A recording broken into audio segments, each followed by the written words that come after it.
Ndabaramukije mwese banywanyi bacu mubana natwe mu makuru n'ibiganiro dutambutsa kuri ruseda YouTube ya ICTV bashigiriza amakuru n'ibiganiro bitandukanye bivugwa hirya no hino. Tubazaniye amakuru agezweho na makuru ari buze kugaruka ku ngingo nkuru zikurikira.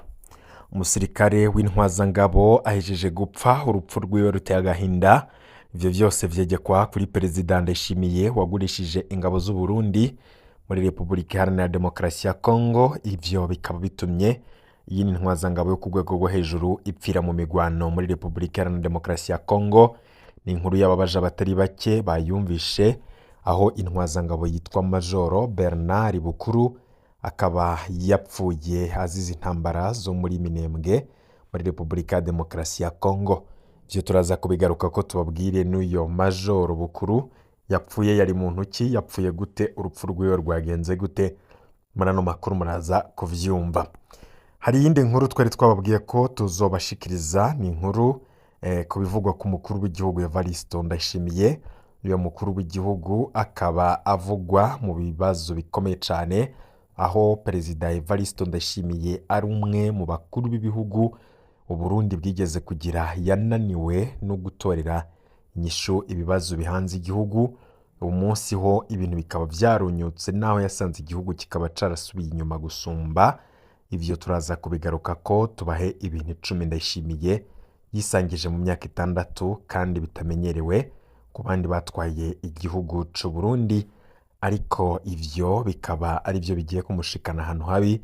Ivyo turaza kubigaruka ko muri yano makuru mu buryo bw'itonito twabiteguye. Tufise inkuru nyinshi tuza kugenda turagaruka ko. Wayo tarafyonda kuri subscribe canke s'abone kuri ukoresha YouTube muri mu gifaransa, bashobora gufyonda ko maze uko dushikirwa n'inkuru nawewe ukaraja urashikirwa nazo mu bambere. Amakuru yacu yatohoza tuyakuye mu masoko atandukanye, yoba mu nzego z'umutekano, mu bategetsi, mu iperereza ry'u Burundi, ndetse n'amasoko yacu atandukanye mu mugambwe CNDD-FDD ndetse n'abegereye umukuru w'igihugu. Ayo makuru yose turayegeranya n'ivyavuzwe mu binyamakuru n'ibigarukwaho ku mbuga ngurukana bumenyi, vyose mugaronka ibivugwa hirya no hino. Iyo fyonze kuri subscribe amakuru agushikira mu bambere. Mwese reka ndabahe kaze. Ano makuru yacu na makuru tugira dutangurire kuri no nkuru y'umubabaro. Ni inkuru iteye agahinda ko bayumvirije bose bakoro ya Mosozi, aho intwazangabo Major Bernard Bukuru aherutse guhitanwa n'intambara zo muri Minembwe muri Republika Iharanira Intwaro Rusange ya Kongo. SS amajana 212, uyo akaba ari Majoro aherutse kugwa mu ntambara zasubiye gusutama mu gihugu kibanye ca Republika Iharanira Intwaro Rusange ya Kongo RDC canke DRC. Tshisekedi ariko akora ibishoboka byose ngo arabiko yo kwisubiza uturere twigaruriwe na M23 ndetse natwirwaneho mu ntango zo mu mwaka 2025. Niho ibice byinshi byafashwe na M23 ndetse natwirwaneho. Intambara zikomeye zo hasi ndetse no mu kirere ziramaze iminsi zihuza impande zihanganye, harimwo n'abasirikare b'u Burundi bashowe na Ndayishimiye kugira ngo bafashe igisirikare ca Kongo. Na Perezida Felix Tshisekedi yamuhaye amafaranga atari make kugira abasirikare b'u Burundi bagume muri urwo rugamba, nubwo bavuga ko urugamba baruja ko atabigwanisho bafise, atabuhinga bafise, atabikoresho, kandi ko abo bagwana canke bafatanya kugwana babatana urugamba maze bagahonera muri ayo mashamba ya Kongo. Muri Minembwe hagize iminsi haca uwambaye, kuko M23 itangaza ko itaroti harekura, mu gihe FARDC nayo irahira ikarengwa ko izohemuka ihafashe. Izo ntambara zirerekeye u Burundi, izo ntambara ziterekeye u Burundi nizo rero zibandanya guhitana abasoda b'u Burundi atakindi bazira kiretse agatubutse. Intambara yinjiza muri wa mufuko wa Ndayishimiye utegerezwa kuronka amafaranga nk'uko yavyivugiye agishika ku butegetsi. Amafaranga akura mu ntambara za Kongo hamwe nayo asahura mu gihugu, akaba asigaye amutera amanyama yo kwitwara ko akaba yirata ko ari we imuhira yarunze amatoni y'ibiribwa ahagaze imuyinga muri Buhumuza. Ndayishimiye akaba yarayatangaje ko imyaka 6 amaze ku butegetsi yabaye imfagusa ngo kubera ko yariko ariga. Mbega abarundi bo kwitega ko guca umukuru w'igihugu atahukana abasirikare b'u Burundi? Narirya yaraye yiyemereye ko yashoye muri RDC adatahura ivyo arimwo nk'umunyeshure kubera ko ariko ariga. Major Bernard Bukuru yavuka mu ntara ya Gitega, nawe akaba agiye ku rutonde rw'abasirikare b'u Burundi bamaze kuzira inyungu z'amaronko abategetsi baziga mu ntambara ya Congo. Major Bernard Bukuru ngo yishwe arashwe n'indege, akaba yapfuye ku igenekerezo rya 20 z'ukwezi kwa gatandatu mwaka 2026. Urusoro gisasu ca rokete kikaba cakorotse kivuye mu ndege kigaca kimusanzagura, ikiziga ciwe kikaba cononekaye cane. Abamubonye bavuga ko ari urupfu ruteye agahinda cane, benshi bakaba bibaza azotahukanwa mu Burundi canke azoshingurwa canke ashengukire mu mashamba ya Congo nk'uko abandi basirikare benshi b'u Burundi vyagiye birababako. Ico bikoze kuko ari intwazangabo, Burundi burashobora kurya umutima amenyo bugatahukana mu Burundi bisigarira vyiwe, ariko hari amakenga ko azoshingurwa mu kinyegero n'umuryango we utabimenyeshejwe nk'uko vyagiye biraba no ku bandi basirikare. Ni igitero cari kirimwo ingwano zikomeye, operasiyo idasanzwe, aho rero ingabo z'u Burundi zaboneye ayimbwa yaboneye ku mugezi, aho rero zakubiswe iyo ndege ya M23 ikaba yarashe ibisasu bikomeye nk'uko rero vyagiye bivugwa na bamwe mu bari ngaho iyo migwano yabereye. Ikindi kandi mwomenya nuko iyo ntwazangabo urupfu rwiwe rwababaje abatari bake, ndetse benshi bakavuga ko urupfu rwiwe rwabaye mu buryo butangaje. Iyo nkuru y'urupfu rw'iyo ntwazangabo mu ntwaramiheto z'u Burundi ikaba yatanguye guhanahanwa ejo haheze, ni ukuvuga ku igenekerezo rya 21, ariko mu mwanya wa mbere yaje ari nk'igihuha, benshi bavuga bati ntibishoboka ko iyo ntwazangabo koko yapfuye. Mu nyuma rero iyo nkuru yaciye yemezwa. Uyo Major Bukuru Bernard akaba yarasiwe muri Minembwe nk'uko twabigarutse ko yarashwe ku igenekerezo rya 20 z'ukwezi kwa gatandatu 2026 hakoreshejwe drone n'izirya ndege zitagira abapilote. Bikaba bivugwa ko abasirikare bane b'u Burundi bahasize ubuzima. Major Bukuru akaba avuka muri komine Bubanza Buraza ni intara ya Gitega yahahora, akaba yahoze ari n'umugwanyi wa CNDD-FDD imbere yo kwinjira mu gisirikare c'u Burundi. Ari no muri bake bavuye ku rugamba rw'ishamba akagaruka akiga kaminuza ya gisirikare SCAMU, aho rero yanaronkeye lisansi muri economy canke mu bijanye n'ubutunzi mu gisirikare c'u Burundi. Akaba afise matricule SS 21 Major Bukuru Bernard akaba yarakoreye cane mu biro bikuru vy'igisirikare mu gisata kijejwe amafaranga JWT. Ntawuzi icabaye mu mwaka uheze wa 2025 akurwa muri ivyo biro acarungikwa mu ntambara muri RDC. Bamwe bakavuga ko hari n'amanyanga yoba yaranse, aca rero arahanishwa kwigizwayo. Ubu rero akaba yarajejwe ibikorwa vy'urugamba, azwi nka S3 muri batayo ziri mu Minembwe. Urugo rwa Major Bukuru Bernard rukaba ruri mu Gahahe, ni muri Carama mu buraruko bw'igisagara ca Bujumbura. Ababanyi biwe bakavuga ko yari umubanyi mwiza cane, bamuvuga nk'umugabo yazirana n'amacakubiri agafata abantu bose co kimwe. Iyo rero afise urubanza akaba yahera ku rugo rwa mbere kugeza kure atumira ababanyi bose, akaba atavangura ryamuranga, ibitamenyerewe cane muri kino gihe. Imodoka yiwe ngo ntiyashobora gusiga umubanyi mu nzira, yahora yunguruza bose. Major Bukuru Bernard akaba yari yubatse, asize umukenyezi n'abana 4 bakiri bato. Turahojeje umuryango asize, Imana iwube hafi muri bino bihe bitoroshe. urupfu rwiwe rwatumye benshi bakorora musozi. Muri ino minsi y'intambara yasubiriye kwiha inkumbi mu basoda b'u Burundi. Mu ndwi zibiri gusa Uburundi buramaze kuburira muri Minembwe abasoda bashika 20 hamwe n'abarenga 50 bakomeretse. Urugamba rurongowe n'umukuru w'ingabo zose za Tafoke, Koloneli Jaconias Nihorimbere.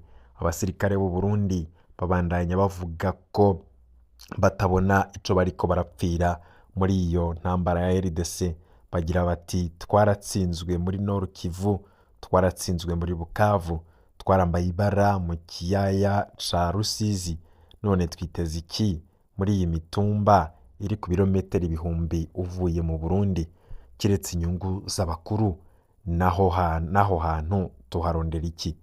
Abasoda b'u Burundi bavuga ko urugamba rwa Minembwe rutoroshe, ko kenshi bagwana begeranye cane, bimwe bita corps. Bavuga ko rero n'abasoda batwirwaneho M23 bahapfira cane, ariko batarekura uko bigenda kose. Ikintu kibabaza cane abasoda b'u Burundi ni ingene abasoda ba Congo bazwi nka FARDC babatana ku rugamba bagakora repli canke bagasubira inyuma batabanje kubwira Abarundi. Gutyo rero abasoda b'u Burundi bakisanga ari bonyene bariko baragwana n'umwansi abakomereye cane. Ivyo rero benshi bakavuga ko ibi bintu Perezida Evariste Ndayishimiye akora ari ivyo azobazwa bitebe bitebuke, kubera ko impfu mwene nk'izi ziriko zirahitana abana b'u Burundi ngo ntibizokwijana. Abasoda ubwabo ngo nibo bategerezwa guhaguruka maze bakanka ako karenganyo, kandi ngo bitebe bitebuke ntibiri kure cane. Mpera n'imperuka ivyo bazovyibonera. Mu gutangura no makuru twari twababwiye ko hari ibintu 10 Perezida Ndayishimiye mu myaka 6 amaze ku butegetsi yakoze, bamwe bavuga ko ari akamaramaza. Ndayishimiye Varisito arahejeje imyaka 6 arongoye Burundi nk'umukuru w'igihugu. Imyaka 6 yiwe y'ubutegetsi yaranzwe n'ibintu vyinshi cane. Twabakoreye inshamake ngufi ya bimwe mu vyamuranze, aho bimwe rero bimaramaje, hakaba n'ibindi naho bimaramaje usanga vyanse ko wigumya ugatwenga, amenyo aragutwenga ari ayawe. Abarundi batwagwa n'umukuru w'igihugu batatoye. Uwari yatsinze amatora muri 2020 yari Agatogwasa. Burya kudeta zikogwa kwinshi, aho niho rero vyatanguriye gupfira. Ivyo rero biramaramaje kubona igihugu gitwagwa n'utaratowe n'abanyagihugu, asa n'uwateye kudeta. Ndayishimiye niwe yahitanye uwo yasubiriye muri 2020. Aya ni amateka yisangeje kuko nta wundi yari bwakorere ivyo uwasubiriye mu Burundi bwa Nyaburunga. Twaheruka uvuye ku butegetsi ari we amaze guhitana uwasubiriye canke se uwumusubiriye. Ivyo rero navyo bikaba bimaramaje. Ndayishimiye niwe yatanguje Uburundi, atanguza ubundi buhinga bw'ubusuma mu matora butari bwabeho mu Burundi. Ni irya mbere uwutora yinjira mu kazu k'itora akinjirana n'umureretsi arerekera umukuru w'igihugu. Uyu mureretsi w'umukuru w'igihugu niwe aca yereka uwutoraho agema ikimenyetso. Twari tumenyereye amatora yibirwa mu biharuro gusa. Ivyo navyo bikaba bibabaje. Ndayishimiye n'umukuru w'igihugu wa mbere mu Burundi yabaye rurangiranwa mu kuraguza. Umupfumu wiwe yaramenyekanye, ifoto n'imyitondoro yiwe birahari. Haheruka rero n'imanza muri sentare aho Ndayishimiye yitwariye umugabo yamwivye umupfumu wiwe. Aya ni amateka atamenyerewe ku baperezida batwaye Burundi. Biranamaramaje kandi biranatwengeje. Ndayishimiye niwe mukuru w'igihugu mu mateka y'u Burundi yamenyekanye ko yumvira umukenyezi wiwe gusumvya impanuro z'abashikiranganji. Ngo ni kenshi ivyo yaraye apfunditse n'abategetsi avyuka yabihinduye kubera umukenyezi wiwe Angeline yavyanse, agaca ahindura ingingo. Vyarageze naho abategetsi bakomeye mu gihugu harimo n'umushikiranganje wa mbere atega ubwoba n'umukenyezi n'umukunzi wa Ndayishimiye, maze rero perezida nawe akihorera. Biramaramaje kandi biratwengeje. Ndayishimiye niwe wenyene mu baperezida bamaze gutwara Uburundi avuga ururimi atumva mu manama mpuzamakungu. Icongereza ntazi niyo gitaye umutwe, ariko arikuramwo ubwenge akagisatagura, akavuga ibintu benshi basigara batwenga, n'abana batoya bakamutwenga. Abatumire rero bakibaza uwo mukuru w'igihugu ni uwahehe? Mu vy'ukuri yita mu bintu adashoboye, avuze ikirundi ko ari ururimi rwiza kandi rwemewe ku isi nzima, kubera iki atoja mu bandi ngo avuge ikirundi kandi atomore neza abagomba kumusemurira bakaja ngaho bakabivuga? Ivyo birababaje kandi biratwengeje. Nta wundi mukuru w'igihugu yari bwagire abarundi ko, nta wundi mukuru w'igihugu yari yabwira abarundi ko atanezwe amarira yabo kubera wewe mu rugo iwe ibintu vyifashe neza bitunganye, amastoke yuzuye. Ndayishimiye yarubahutse akindanga abarundi ko ibiciro vy'ibiribwa bitamuraje inshinga, ngo kuko wewe afise amatoni yavyo muri stoke muhira. Ibi navyo biramaramaje. N'umukuru w'igihugu wa mbere yubahutse kwinjira mu buzima, akaba yarinjiriye mu buzima uwo batabona ibintu kumwe, atangariza abarundi ko naho amukebura avuga ibinyoma ngo kuko naho amukebura ngo avuga ibinyoma kuko ngo nta mugore afise. Abarundi bose bamuhaye induru, bamwe baranamaramaye, abandi bisanga batwenze. Ndayishimiye niwe mukuru w'igihugu yahawe kurongora ishirahamwe rya Afrika, aca yita umukuru w'igihugu wa Afrika.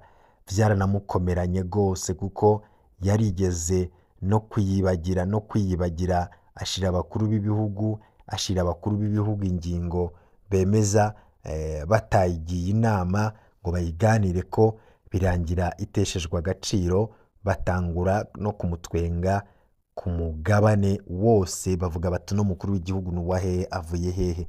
Biramaramaje, uretse ko hari n'abisanze batwenze. Ndayishimiye niwe mukuru w'igihugu mu mateka y'u Burundi yubahutse kwiba urukomba amazi abashoye imitahe mu Burundi, gushika naho ategeka iperereza kubacumita imigeto yokeje mw'ivi kugira ngo baneshwe bamanika amaboko.